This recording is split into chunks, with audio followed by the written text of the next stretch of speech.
Well, hello, everyone. Just getting myself together a little bit. Well, hello, everyone. Welcome to Hot Topics. My name is Gabrielle. I'm from A Step Ahead Tutoring Services. Welcome to my web series. Oh, you guys. So, if you have no idea what we're about, let me tell you what we're about.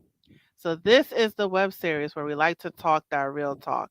We like to talk about things that no one would even think to talk about, no one ever dared to talk about, no one really talks about, or they talk about at the kitchen table. We like to talk about those things. So, as a tutoring company, we do like to focus on certain topics. We tend to focus on topics in education, employment, mental health, physical health. If you watch our previous episodes, we have episodes on financial literacy, on being a child of divorce, on having a disability. So I'm trying to think what other things that we talk about.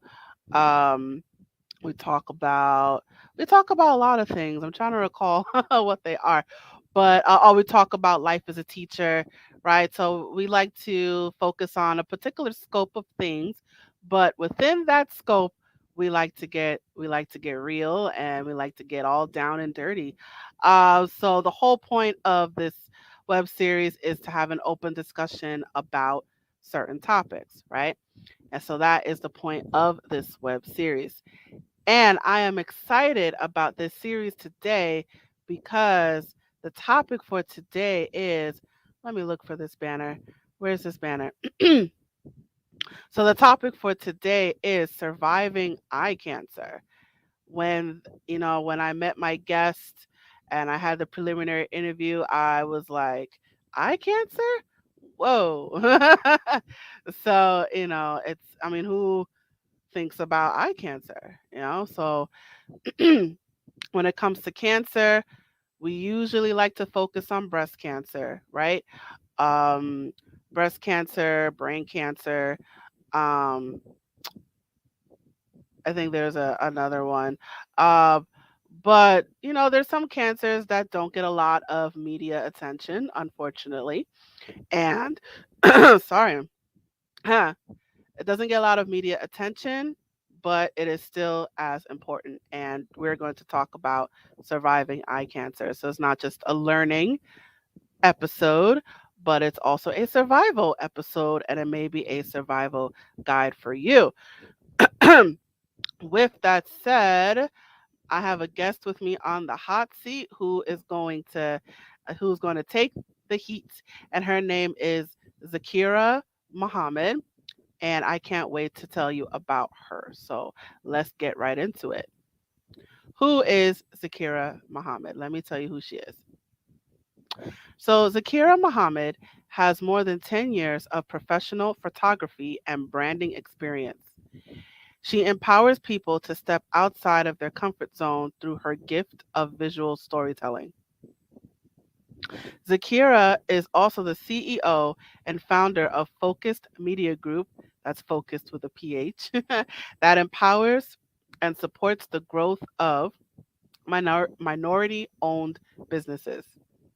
She has overcome many challenges, including cancer and autoimmune disease, to establish herself as an innovative voice in the marketing industry. Beautiful. All right, so I'm going to bring Zakira to the stage. Hi, how you doing today? Good. Hi, Gabrielle. Thank you so much for having me and giving me the platform to talk about another rare cancer. Just like you said, I think the one you almost forgot was like the blood cancer, right? Leukemia, Yeah. lymphoma, things of that sort. Oh, yeah. Can't wait to talk about this type of cancer. Well, yeah, absolutely. Let's get right to it. So, you have an interesting story, and I want my viewers to listen. And if you guys so happen to be watching this in real time, leave your comment in the chat, leave your questions in the chat, and we will get to them as much as possible. And if you're watching this on the replay, that's okay. Leave your stuff in the chat anyway. All right. So, Zakira, I'm going to hand over the baton to you and please tell your story. Yes. So my name is Zaakirah Muhammad, and I am a childhood eye cancer survivor. A childhood eye cancer survivor. So I was actually 3 months old when my mom first detected a white glow in my right eye, and took about 3 more months before she went to the initial 6 month checkup. For me, being a newborn, and the first pediatrician just took a look at me, and she expressed her concerns about what she's seen happening with my eye. And the pediatrician said, "Oh, there's nothing to worry about. Don't worry about it." But my mom had visceral intuition. And with that visceral intuition, she knew something was wrong. And so she requested for a follow up a appointment. And she was really adamant about getting that follow up appointment. And because of her pushing through, she was able to find a specialist that was able to be 100% honest with her and say, your child has retinoblastoma. It is the cancer of the eye, and if she does not have surgery right now to remove her right eye, it could spread it to the brain and later cause death. So thank goodness I had my surgery probably 2, 3 months after that. And since then, I've been living with one eye, a prosthetic, a glass eye. So believe it or not, I'm looking at you, but only in one eye. And later on down the road, as a result of the radiation treatment, to really keep the tumor down, which gratefully I'm still in remission 30 years later, but it resulted in a mild hearing loss. So the mild hearing loss started to appear around age 4 or 5, which then led to really wearing hearing aids in both ears. So, I mean, in the world of the pandemic, I'm using more headphones. I'm home a lot. So, a lot of times you'll see me wear protective glasses to protect the protective eyes. I wear hearing aids that are behind the ear, but designs have gotten a lot better. So they're nice and sleek and they can hide and people don't even notice it. But then my mom also introduced me to a camera at the age of 5. I was 5 years old when I was introduced to a Kodak Polaroid camera. So the kind of cameras that you had to take a good photo and you had to not waste the print because as soon as it comes out, that's the photo. And then fast forward, I think I was age 7, and my mom actually told me that um, I was not born this way. I think I started to get bullied at school and started to notice my own body changes. And I was like, Mom, was I born this way? She was like, No, dear. And she showed me the photograph that really she took to all her coworkers, all the doctors, and she even saved it to this day as a memory of the moment her life changed. Not only was I also reborn, because yes, I was born, I was already maybe babbling, but I had to learn to operate again, how to operate with one eye this time, and how to operate with hand-eye coordination. I wasn't the best athlete because I can't see a ball coming from the side of me, so I think I picked up creativity instead, photography, music, writing, things of that sort. So here we are today, still alive, still well, and being a creative that encourages you to not only be inspired by my story, but to also be inspired by your own story. Thank you. Thank you so much for sharing. So, so tell us about the moment when you tell us more about the moment when you found out that you had eye cancer because you didn't know until later on in life, right? Correct. Yes. So I really didn't know I was different until other children pointed out that I was different. So I believe I was first 7 years old that I really remember my first bullying experience. The most common bullying experience is at that time I was being called four eyes, right? So when you wear glasses and you have that reflector in your eyes, so they call you four eyes. But at least you gotta make lemonade with the lemons, right? So the joke is that I actually have three eyes because one of them isn't actually a real eye. But for me, that really the first experience really did come up with bullying, and so at first, I'm introverted, extroverted, so I tend to keep to myself a little bit. But I think really wasn't until I was just like, no, really? Am I really, that different or that weird or, that strange? And, it just took my mom just really reassuring me that no, nothing is wrong at all. And it took her really to kind of bring me back down memory lane, because no, I don't remember. I guess I could attribute it to PTSD, or post traumatic stress syndrome. And I believe it, because when children, any child really has trauma at such a young age, I think the pandemic babies are different. I'll say that. But when any child experiencing trauma at such a young age, it really is almost like amnesia. It was traumatic because of the bullying. I think it was traumatic really because the surgery itself, according to my mother's description, is that you're kept awake. Because I was so young, there was no anesthesia. So I was kept awake in order for them to really actually remove the tumor.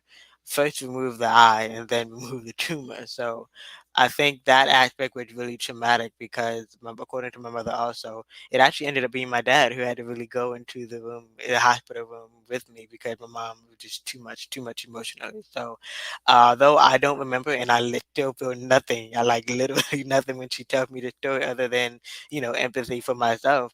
I think it's just traumatic in a sense of, just imagine if you had to be, you're not even walking and talking and can't even express how you really feel and how much pain you're really in, because your life is about to change, because you're surgically getting your eye removed to save your life. Mm. I mean, your parents went the distance for you. They did, and I'm so grateful that they did, because as I got older, we did try to kind of meet with other survivors that have the same kind of cancer that I have, or have an eye cancer. And not many of the married couples, not many of the parents make it, because it's so tough on the parents as well.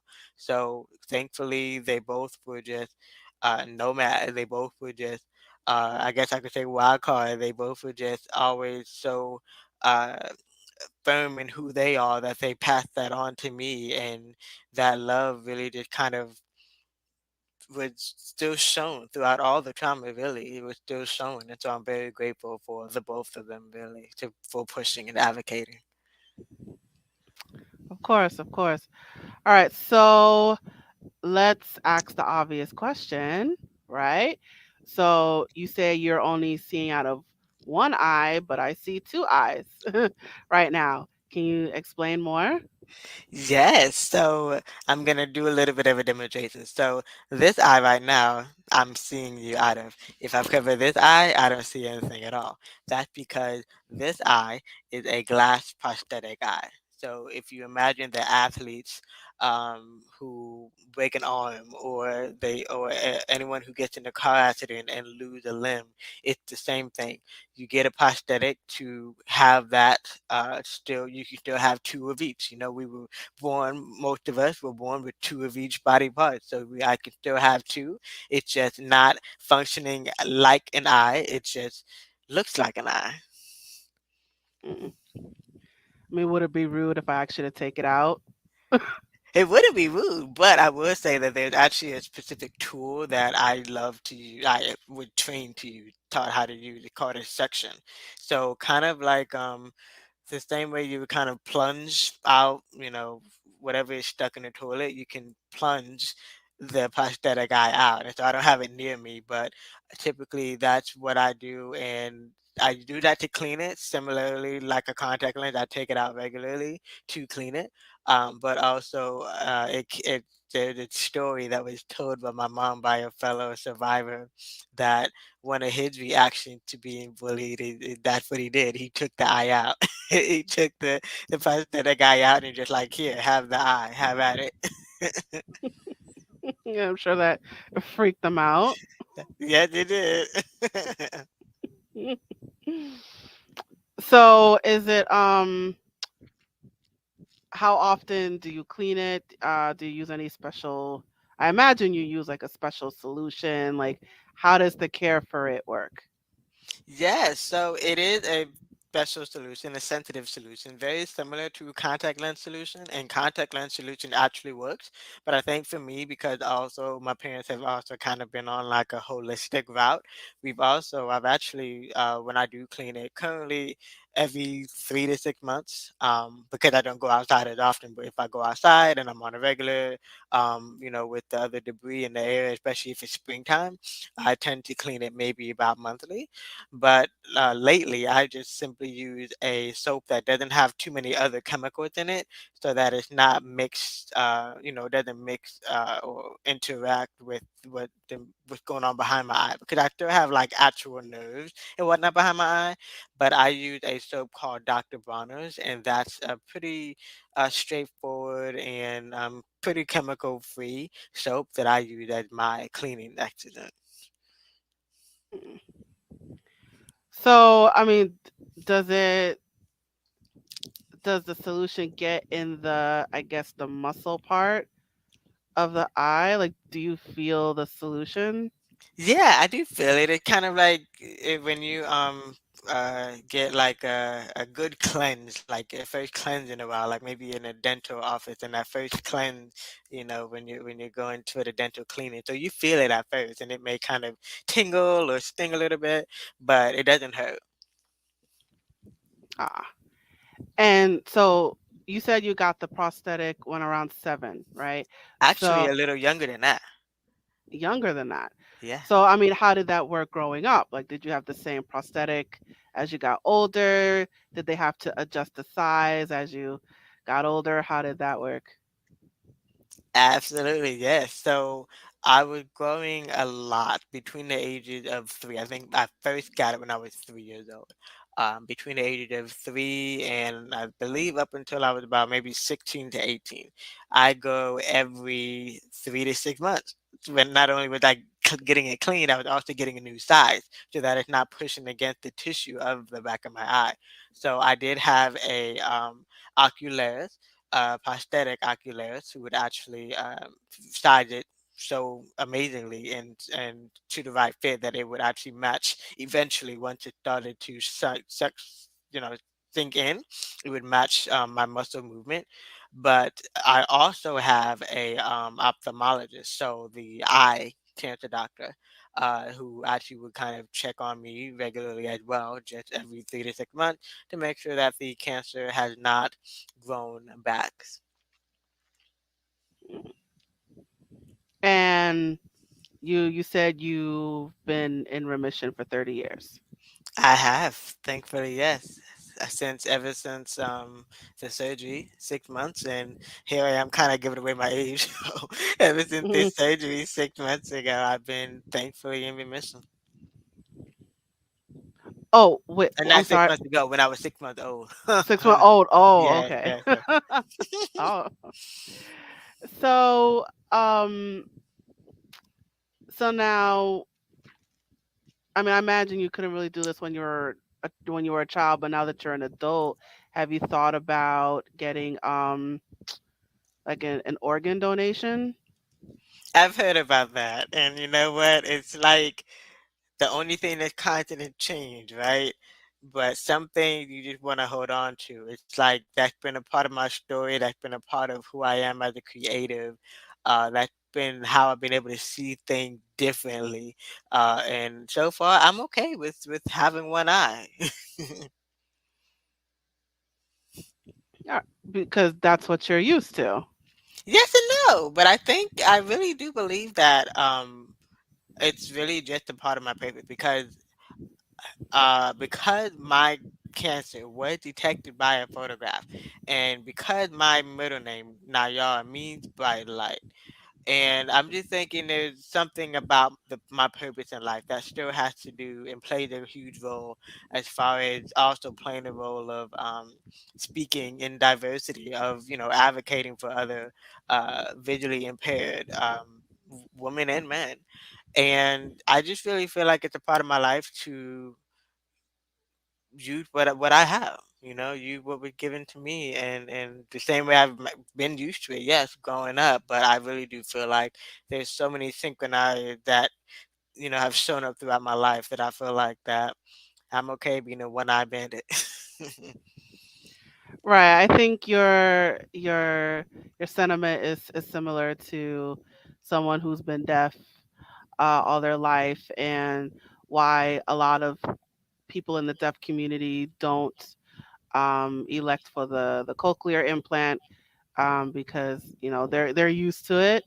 Um, and then it's like a big symbol, I'm deaf and proud, something like that. And it's like it's like a movement pretty much. So, and getting the implants would kind of go against the movement in a way. So it's similar to that, or someone who was blind all their life and they don't get the surgery.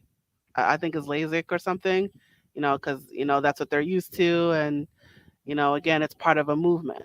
So I think your story is similar uh, to to something like that. Yeah, Um, and yeah, I actually agree because I am also hard of hearing as well, and so even though thankfully my hearing had kind of just hovered around the mild hearing loss range, I was again raised or used to or just kind of told over and over and over of be prepared for to lose your hearing, be prepared to lose your hearing, and it's just one thing that you just kind of settle with, you're just like okay, when it happens, it happens.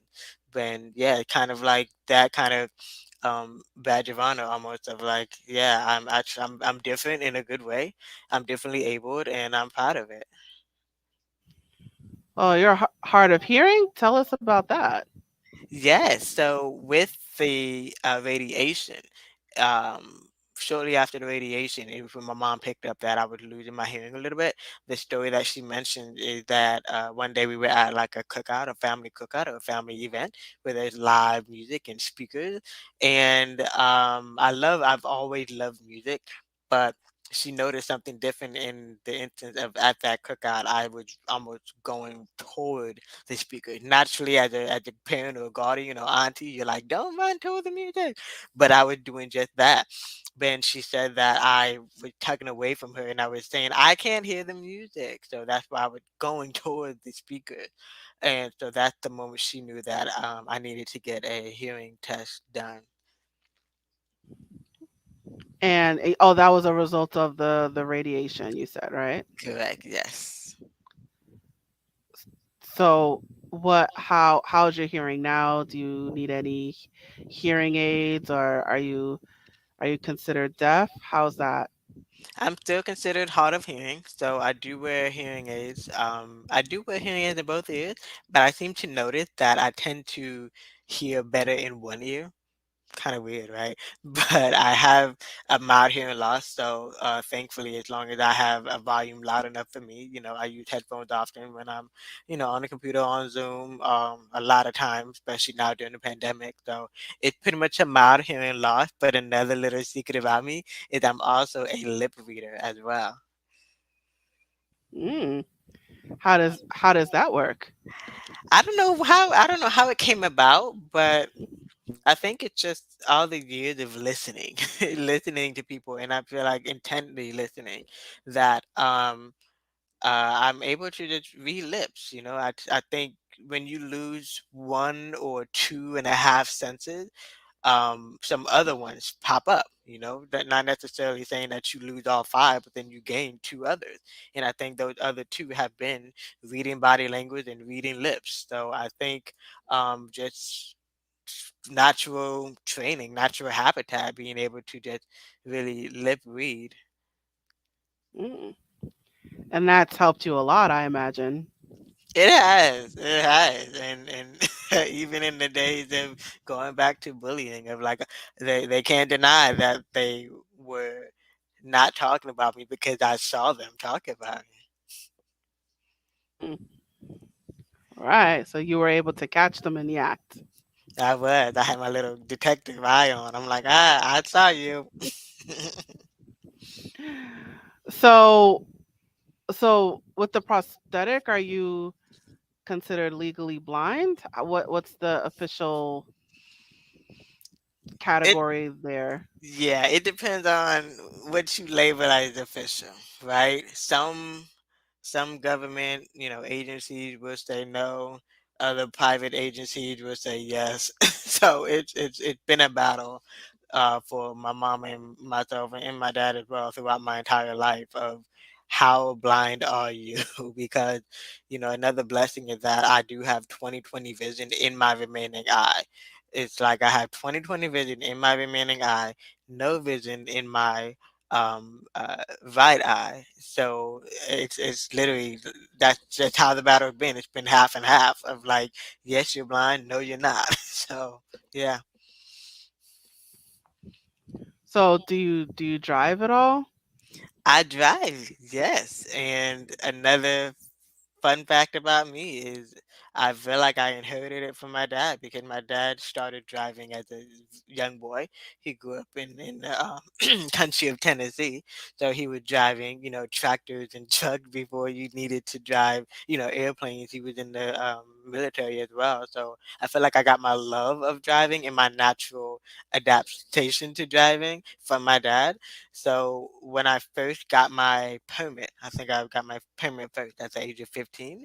I had extra blind spot mirrors. So of course you have your side view mirrors, and apparently back in the day, not all cars had side view mirrors. So on my driver's license, it was that special feature of you must have a car with side view mirrors. But then the additional feature was that I had blind spot mirrors. So technology changes all the time as well. So not only do I don't need to get like blind spot mirrors on my car because now they have blind spot sensors on vehicles and rear view and backup cameras. So technology is improving and making it easier even for those who have less vision than me to still be able to drive as well. So it sounds like we're adapting to the times. We got to adapt to the times. They're changing all the time. Hmm. So do you still wear glasses?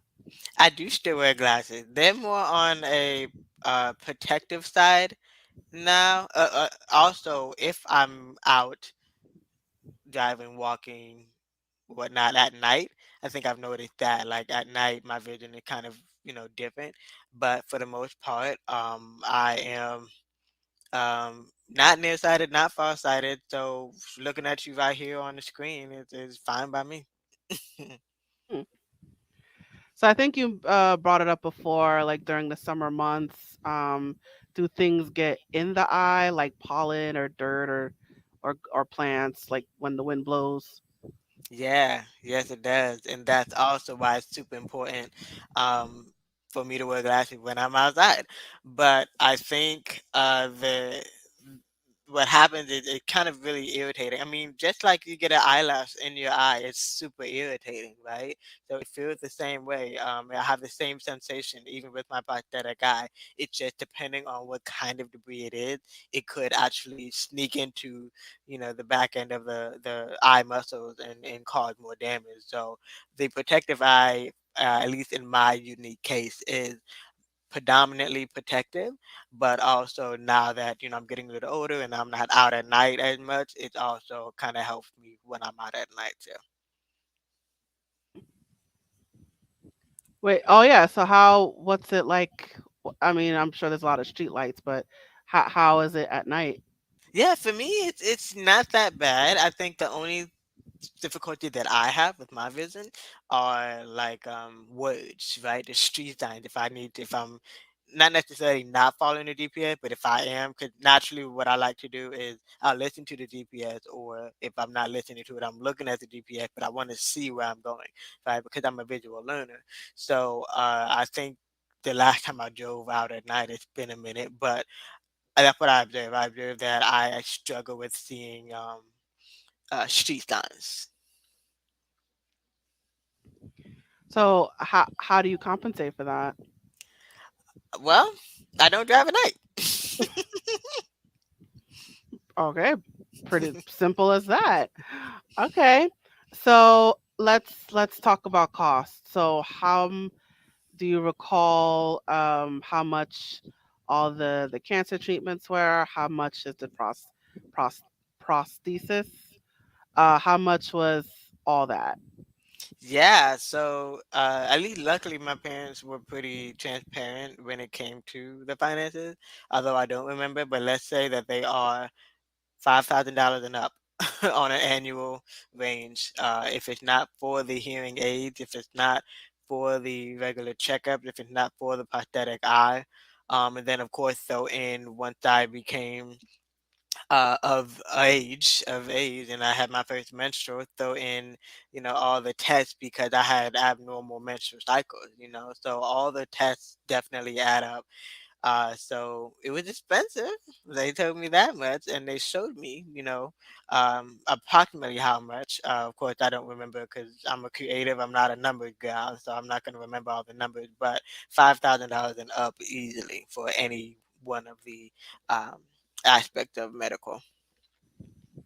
And what about health insurance? Do you know if they cover all the costs? Yes and no.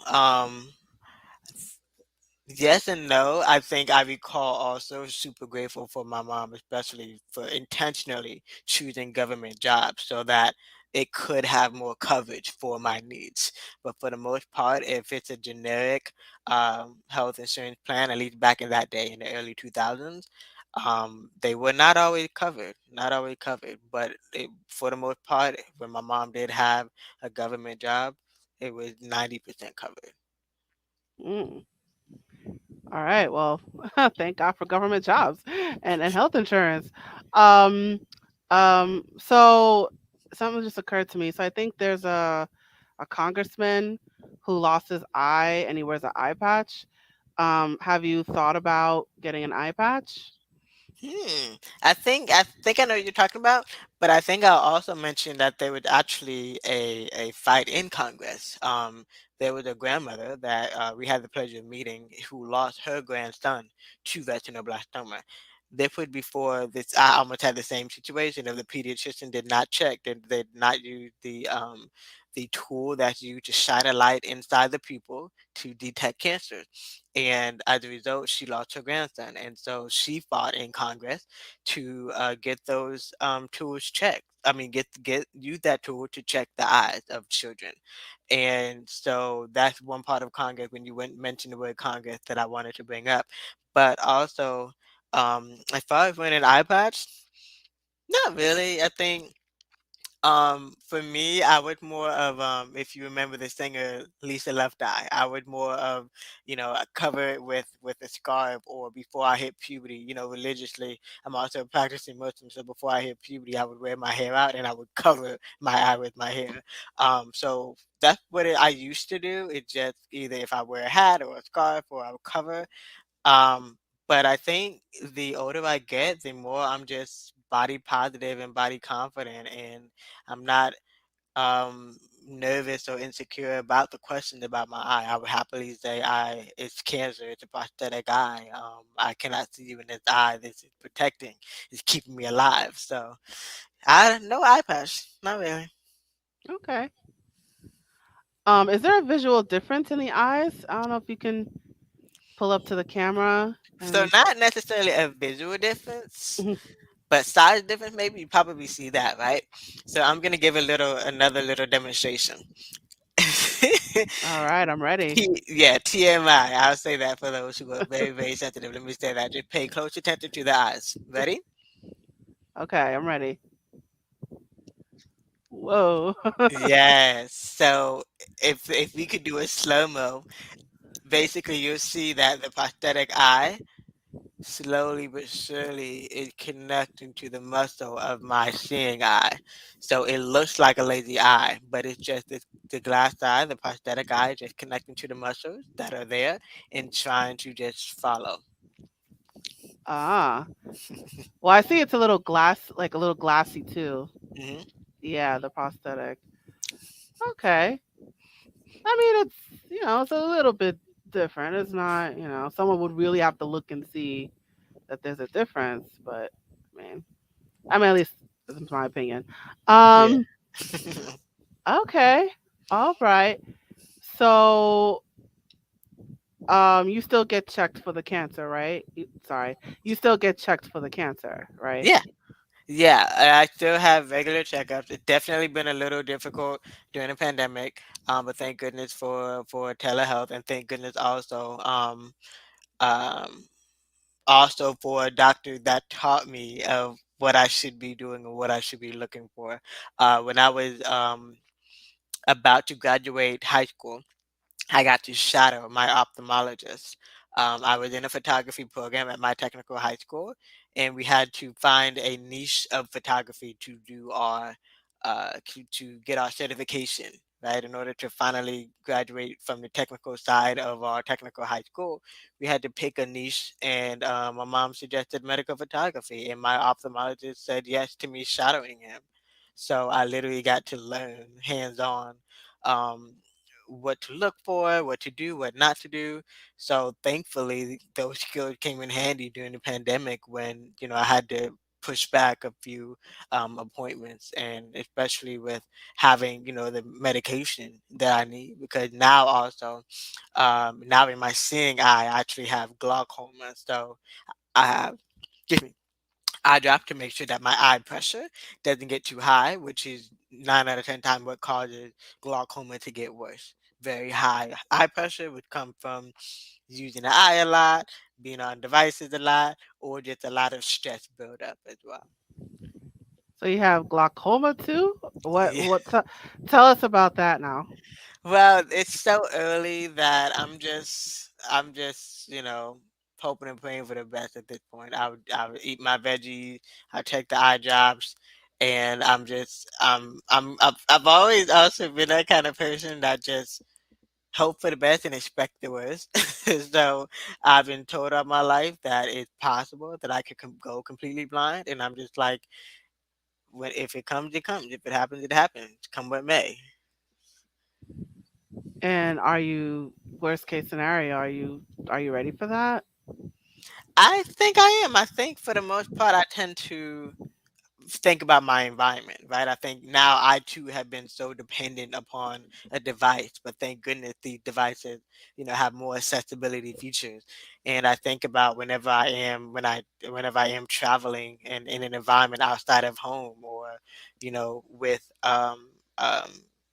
other family members that didn't necessarily grow up and know how to help support making a home accessible. I think the older I get, the more I feel ready for it, being able to advocate for myself and use more accessibility features. So, yeah. Right. And then there's a lot of technology now, that can help. There's I think like there's the programs that will read out loud for you, and I mean, I don't know if you want to go so far as like a seeing eye dog, but there's a lot of those technologies that are out there. Yeah, there's definitely a lot of technology. I think it's called the talkback feature on cell phones. And for hearing impaired, there's of course everything that has can have braille on it as well.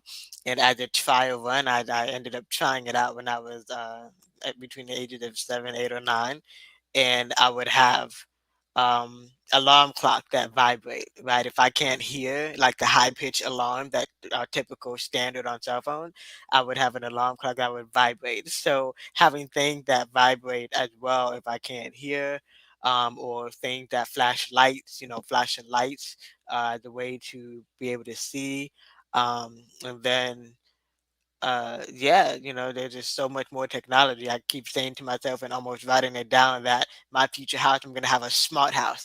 I'm gonna have it filled with technology features. So yeah. All right, why not? Why not? All right, so we are starting to wind down. So do you have any final advice that you want to share with our viewers? Any words of wisdom that you would like to impart on us? Yeah, continue to educate yourself, not just about those in your circle who have cancer, the cancer that right? But continue to educate yourself. The American Cancer Society is a great organization. They're very resourceful, very educational, and they actually do help the cancer community. So continue to educate yourself so that you can educate others and be more knowledgeable in your community and your own circle. Should you come across someone who may have a type of eye cancer, 9 out of 10 times you will see it in a photograph. It will show up in a photograph first as a white glow instead of a red glow. And try not to Photoshop it. Try not to have someone Photoshop it first because it may actually be something that needs to be checked out by an eye doctor. All right. And Zakira, thank you so much for sharing your story, and definitely encourage everyone, get your eyes checked, nothing wrong with that. Go see your doctor. All right, so let me get your banner up. All right, you guys. So Zakira is all over social media. You can find her on Facebook, Twitter, Instagram, YouTube, and LinkedIn. So definitely go to all of those accounts and follow her and support her. And if you want to learn more about her and her services, you can go to her website at zakirahnair.com. So, Zakira, do you mind telling us about your business? Sure, yeah. So I'm all over social media because that's kind of what I do. So now as a brand strategist, I help minority small business owners to really focus on growing their brand. And social media is not going anywhere, and it's moving faster. It's happening quicker. There's shorter attention span, so you got to be creative. And I support you with utilizing your creativity to grow your brand and tell your story and leave an impact. And so I do that through courses. I do that through consulting. I do that through my own podcast called See Life Different. And it's actually a play on the shorter version of my book. My mom and I actually wrote a book, and we actually talk about, I thank Gabrielle for asking all the questions because that the same exact question we had to ask ourselves, to actually tell our story as well. So my mom and I wrote a book called Seeing Life Through a Different Lens. Is it all right if I share the cover, Gabrielle? Yes, yes. Let's get to that book right now. Let me get my special banner for your book, and you can go ahead and share your screen. So you guys give us a second. She's gonna pull up the book on the screen. Yeah, So I figured I should share the screen. That way oh you wait, can yeah, see it because everybody loves, yeah. you can find it on Amazon. So everybody loves Amazon. So I'm like, let me just show it. So you can get the paperback version. It's also an audiobook. It's not narrated by my mom and me. However, I did edit it because I'm a podcaster. I did edit the audiobook. And there's also the ebook as well. Or like Amazon said, you can get both. Listen while you read it, and it's a short and inspirational read, and it's really for anyone. I think everyone who's left a review so far literally said it's that book where you need inspiration. It's that book that you want to learn so much about. A woman's journey, just being a woman in this life. So, seeing life through a different lens by Zaakirah Muhammad. Fabulous. So, and where else can people get the book? Yes, they can also get it on my website. It's on my website as well. You can get an autographed copy of the book, and you can find it on Google. You can find it on Apple. You can find it on Barnes and Nobles. So pretty much everywhere you can find your books. It's also in the library. If you want to request it at your local library, it's also in the library too. Awesome, awesome. You guys heard that. And I just want to also shout out her podcast that she mentioned. Um it's not just on, is it only on Apple, or is it No, it's everywhere too. Spotify is still on Spotify. I know there's been there's been conversation about Spotify, but it's still on Spotify, Apple. What's the other one? Stitcher. Amazon had podcasts now, so Amazon Podcast, Pandora. So everywhere you would, actually, if you just Google it, Google Podcast will show up first. So it's just Google "See Life Different" by Zakira and pick your player. all right, there you go. And what's the name of the podcast? See Life Different. All right, awesome. So you guys heard that. So definitely check out her podcast as well, wherever. I know the link that you see is just the Apple one, but it's wherever podcasts are, she is there as well. So we're just going to shout out that podcast. All right, Zakira, thank you so much for joining me today. I appreciate you telling us your story. Thank you, Gabby, for allowing me to share my story on your platform. Of course. All right, I want to place you backstage now. And you guys, it is just you and me. I clear my throat a lot. All right, let me get my banner. There's my banner. All right. And you guys, we have reached the conclusion of our episode. Thank you so much for joining us today. So, wherever you are watching this episode, whether that is on Facebook, YouTube, Twitter, maybe Instagram, wherever you are watching this episode, check out our video library for more videos and clips. And don't forget to follow us. So, whatever that button is, follow, like, subscribe, smoke signals, tweet, whatever the button is, press that button and definitely stay in touch with us.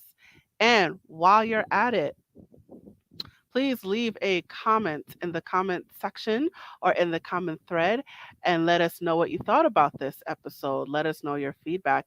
We will greatly appreciate it. So, definitely, it helps out our algorithm when you leave comments. So, definitely leave that comment. Let us know what you thought about this episode. And as a reminder, we are a step ahead tutoring services. So if you are interested in our services, our workshops, our web series, if you want to know what we're all about, if you're looking for a tutor for yourself or for your child, please check us out. Our contact information is scrolling below, but I'm just going to say our website. It is www.astepaheadtutoringservices.com. And we are also all over social media as well. So definitely check us out. And we also have an email list and a texting list. So definitely join those things if you want to know about our discounts, our special promotions, our special events, any announcements, anything about a step ahead, you will find out on the email list and the texting list. I encourage you to join those things. That information is also scrolling below. And I'm going to share this last message before we officially close. Hey there, have you heard of us? We're a small team of tutors here at A Step Ahead Tutoring Services. We believe that education and information should be accessible to everyone, regardless of income, race, or creed. We're dedicated to making this happen, but we need your help. Please consider making a donation to our company. No amount is too small. Your donation will allow us tutors to remain employed, offer free and low-cost services, put on productions like this web series, and reach out to families nationwide. With your help, we can tackle the academic challenges of our students and the emotional, mental, and behavioral changes that result from these challenges. As a bonus, we can improve our communities in the process. Support us today. Note: we're a for-profit company.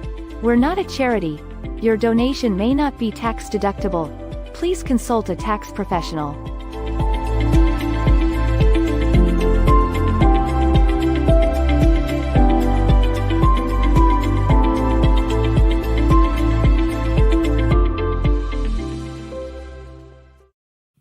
All right. Thank you guys so much.